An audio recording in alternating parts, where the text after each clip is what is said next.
Hello my friends, and let me show you those fantastic videos presented by primary drone unit of Ukrainian army. They again published the result of their special military operations on occupied territory. This is the Russian air defense system tour, which was nailed by a remotely controlled drone. And what is this? Well, we have S-400 air defense radar, and it was again hit. One more, it seems like, yeah, Book M3. One more Russian air defense also radar, and it was allegedly, it was hit 100%. They publish those videos at least once a week, sometimes several days per week, so it's fantastic job that they do. And it seems like they operate FP1 drones from the Firepoint company, but I'm not sure about that, so I wouldn't state by 100%, but it looks like FP1 drones have this option of the remote control. So still Russia is in lack of the tools to protect their air defense systems. The air defense has been hit by something coming from air, which makes it a little cringe for Russians, but it is happening. And those kind of the sophisticated air defense systems are unable to deal with the small drones flying and hitting them. You know, yesterday on a stream I reviewed this one. This is the Turkish-made Tolga anti-drone system, which is capable to fight against FPV drones and surveillance drones, like any type of the drones, and they could be installed even on MRAPs. Yeah, this is the Turkish MRAP Kirpi, and it has this anti-drone gun on the top. Well, judging on the video, it looks like very effective. It hits those FPV drones, smaller drones, bigger drones, any sort of the drones. But what they showed that the drones were approaching from one side. So if the drones are flying from multiple of the altitudes, from multiple of the sides, many of the drones, of course, even this system will not be able to cope with everything of that. So you need 2, 3, 4, maybe more systems to protect all of the surroundings. So as for me, it is better than nothing, but still multiple of the attacks of the drones may handle it. Also, one more downside, that there is some sort of the operator who aims manually on everything of that. So again, it will take the entire vehicle for this command control center or whatsoever. The idea itself is good. There should be some of the thing installed on vehicle, on tank, on air defense system, which is bigger, yeah, like S-300 Ukraine has, or Patriot systems. But this kind of the turret should do everything automatically without any sort of the operator, because it will take just lots of the space and it's very, very complicated. Well, I guess the system is perfect against Russian Lancet drones. Usually they're not swarms of those Lancet drones attacking.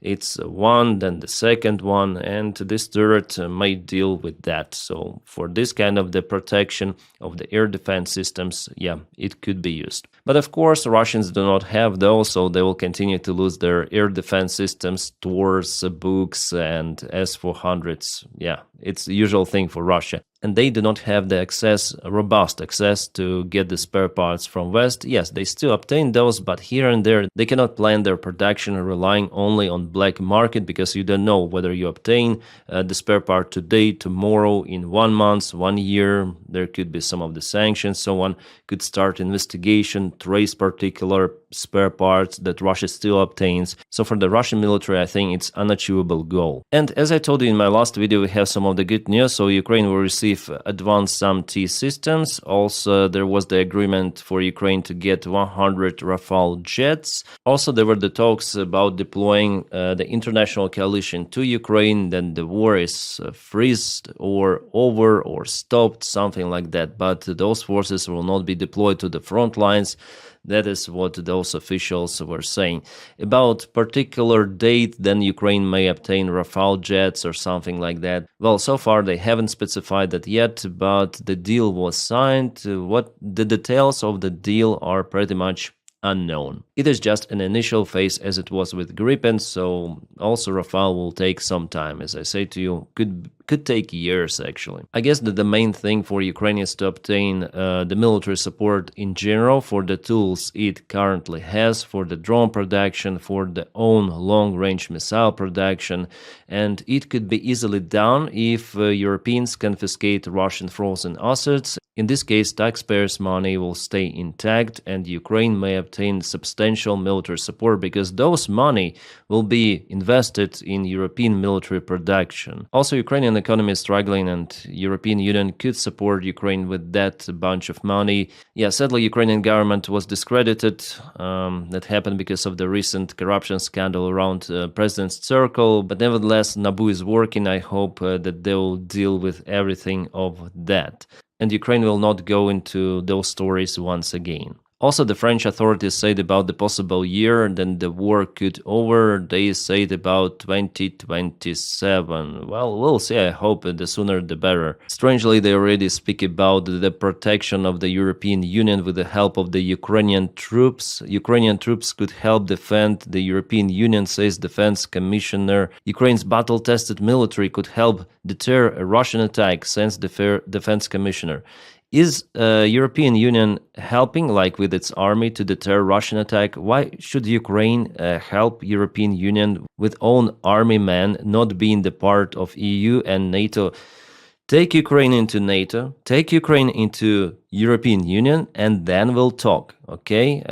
Hundreds of thousands of Ukrainians died to protect their own land, and you want them to continue to die, protect your own land. So then invite Ukraine into European family, into defense alliance, and we commonly, all together will protect European Union, NATO, as it used to be. Ukrainian army is not some sort of the Black Waters or Wagner army which could be hired to protect someone. No, it's the government freaking army, which is out there to protect the Ukrainian government. Thank you so much for support of Ukraine, limited but still support of Ukrainian army.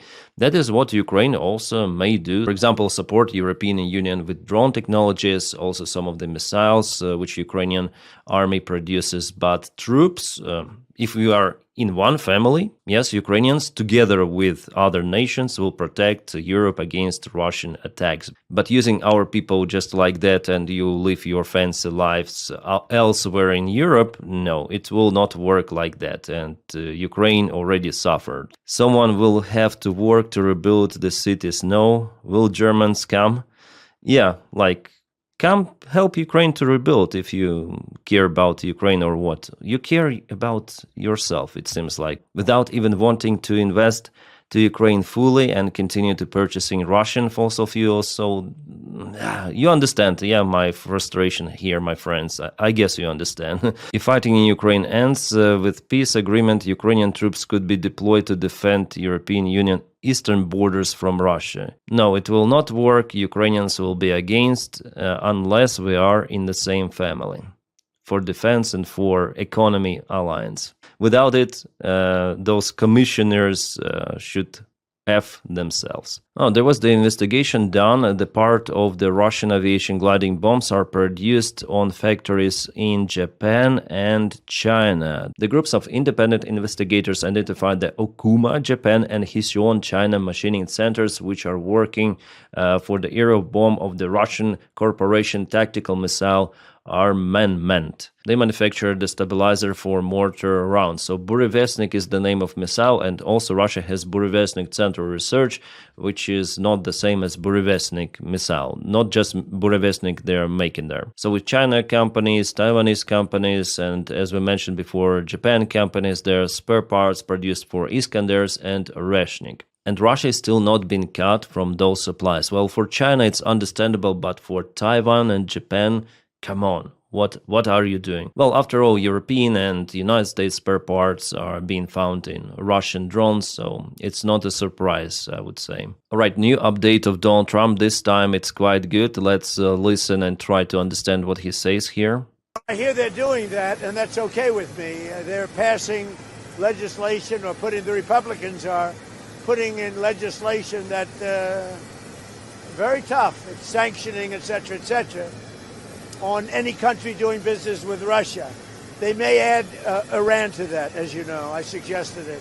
So now he says that this legislation that was proposed by some of the senators to the Senate itself, and that has the support of more than 80 senators, well, now Donny may give it a go and apply strict sanctions on the countries who continue to trade with Russia, and it's good. It's good. It's absolutely great. Yeah, where should I put my screen? So here somewhere. Yeah, we see that the price, even without those secondary sanctions, without those being actually applied, the price of the Russian oil goes down. Now it's minimum for the last couple of years. The Russian Brent Urals trades something around 36 United States dollar per barrel. And now with this new statement, it will go down even more. Ukrainian kinetic sanctions also matter. Yeah, even though Russia was capable to restore one line in heavily damaged Novorossiysk port, and now they're refueling a couple of the tankers there. But just imagine the management of those companies who continue to trade with the Russian shadow fleet. Like they're sending their tankers and they don't know what to expect, whether Ukraine attacks the port, whether their tanker could be kaboomed or not. So it's kind of risky, very risky operation, and not many traders are willing to trade the Russian oil right now. That's why it's dropping. The volume goes down because there are huge risks. By the way, Donny postponed some of the sanctions on part of their Lukoil company. It is done for European companies to change the supplier, so it will also lead to the drop of the Russian oil price. Less consumers, especially countries as Bulgaria, Romania, they were very dependent on Russian oil. Also, I guess Serbia, but Trump said to Serbia that no, you will not have some sort of the exclusion from sanctions. Just Hungary has those exclusions because Orban is a close friend probably of Donald Trump. But in general, the news are good. The Russian oil market is shrinking, and Ukraine helps with that also quite a lot. By the way, Ukraine signed the agreement with Greece about the gas supplements through Greece territory, but the gas will be delivered via LNG ports, and it will be the gas coming from the United States of America. Well, it will help Ukraine to go through the winter. And yeah, the graph is kind of interesting because the price for the Russian oil was even lower than Russia adapted. Yeah, sanctions, everything dropped down. Then Russia adapted its economy. They started to operate their shadow fleet. Everything was stable for a couple of years. And then a new drop once again. Hopefully it will go lower. Russia doesn't obtain enough money for its military. It has to get the loans from the banks, but it cannot continue forever. This huge debt should be compensated by something. So in the long term, of course, the Russian economy will collapse, but it might take years and years. This situation is very similar to Soviet Union by the time of the Afghan war. Then the oil prices went down. Also Saudis, they're going to boost the oil production, and as experts say, there should be kind of the cheap oil for a long time, for years also. Meanwhile, Russia attacked the oil tanker in Dunabe, also some of the port infrastructure. Romania evacuated the local village because of the Russian attacks. So it's very like few meters away from Romanian territory, few hundred meters away. Yeah, they say it's not the oil tanker, this is the LNG tanker that was carrying 4,000 tons of the liquid gas. And the vessel itself, it doesn't belong to Ukraine. I think it belongs to Turkey. So Russia doesn't hesitate to attack our partners and also NATO vessels, and the vessels which belong to NATO members. By the way, a couple of days ago, Russia attacked the Azerbaijani embassy in Kiev. Azerbaijan already called the Russian ambassador to explain what happened. Well, Russia just continues its provocations against Azerbaijan. Oh, there was some sort of the blow-up in Poland. Blowing up the rail track on the Warsaw-Lublin route is an unprecedented act of sabotage, targeting directly the security of the Polish state and its civilians. This route is also crucially important for delivering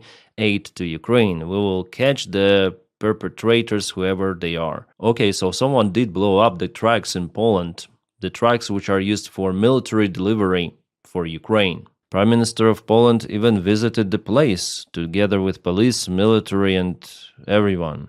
But at the same time, the same day, Poland is opening the border with Belarus. 3 of the checkpoints resumed the normal operation. They were closed because of the possible sabotage attacks, and illegal immigration. So now I have this cognitive dissonance. You have it right away and you open the border. I mean, what? That's the very, very interesting logic. I'm tired of saying about corruption scandals, but I have to add something here. Why they're all looking like a caricature for some sort of the people, those officials of Ukraine, allegedly Ukraine, yeah, because they all have some foreign passports. So Rustem Umerov, who is the ex-defense minister of Ukraine, and later on who became the secretary of the National Security and Defense Council, has refused to return to Ukraine. He personally informed President Zelensky about his decision, according to media reports. Umerov is now in Turkey. Well, somehow I'm not surprised, yeah, because his surname is also out there published by NABU in investigation. Umerov, I think, is involved in some of the schemes. For now, there are no direct proofs published, but the fact that he's refusing to go to Ukraine tells a lot about this gentleman. Well, I hope that everyone who are involved will be punished or at least dismissed, including very, very high officials, and if president involved, it doesn't really matter. Corruption during the war, it's a treason. Well, Interfax Ukraine already say that the news presented by Clash Report is some sort of the fake. Yeah, Clash Report, I understand it's not the reliable source, but nevertheless, this guy is out there for many days in Turkey and elsewhere. So what is he doing there? Communicating or something? They say here that he is on official visit. Yes, the Defense Council of Ukraine is not the embassy of Ukraine elsewhere. It's the internal organization of Ukraine. So in the coming days, I'm sure that if this information is correct, he should return to Ukraine. If not, Clash Report is correct.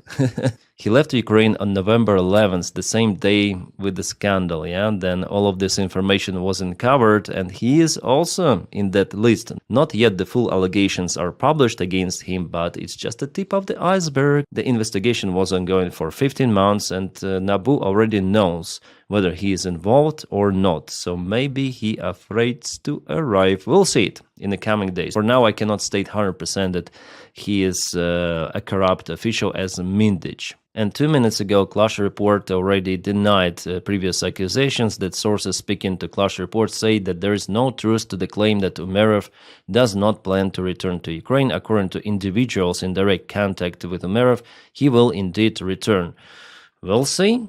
We'll see. And this is the screenshot from the Russian Angles base. You can see Antonov 12 and 137 of the trucks, which potentially could deliver some of the missiles to be loaded on the Russian bombers. The Russian bombers are far away in Ukrainka base, but this screenshot tells that soon maybe Russia plans one more strike on Ukraine. Pretty much a massive one using strategic aviation. Boris Pistorius, the defense minister of Germany, says that this summer of 2025 could be the last peaceful in Europe. The head of the German defense said that we're supposed to estimate, or we used to estimate, that the attack of Russia on Europe is possible in 2029. But now we have the different assessment of situation, and the escalation may happen in 2028. Some experts even say that this summer was the last peaceful in Europe, so they don't know when Russia might attack, but all of the Europe is getting ready actually for that Russians move. And judging on those provocations in Poland, provocations with the drones. Yesterday, by the way, Denmark again closed its airspace and one of the airfields because of the drone attacks or drone just flying nearby. No one shuts down those drones. Pistorius said that NATO should modernize immediately, should rearm. Yeah, of course, it is already evident they are trying to do it, but it takes time. Germany is preparing to commence a medical assessment of its citizens to understand how many conscripts potentially it has. Pistorius mentions that only force matters, and the peace is holding on this force. So if you are a powerful nation with big army, there is the less possibility that you're getting attacked by Russia or some other state. But the thing is that according to the polls done in Germany, recent polls, just 16% of German population is willing to defend its country. Yeah, 16%. And there they spoke about the potential attack of Russia, what it might happen if Russia actually attacks. And like Pistorius, I'm sure that there will be a big war between NATO and Russia, Russia plus China plus North Korea and plus Iran.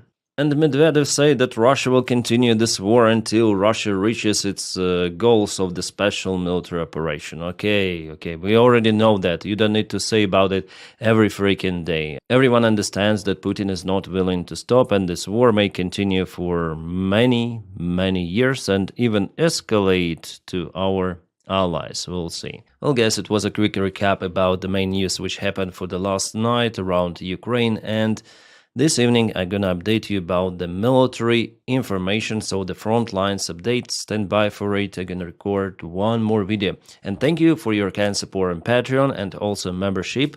You may join my Patreon with the link in the video description just below. And for membership, just press the join button somewhere over here.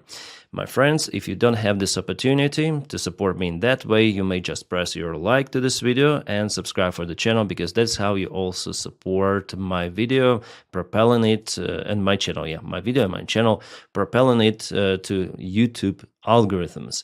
Thank you so much for that as well. My friends, I wish you all a peaceful sky wherever you are. Have a great time.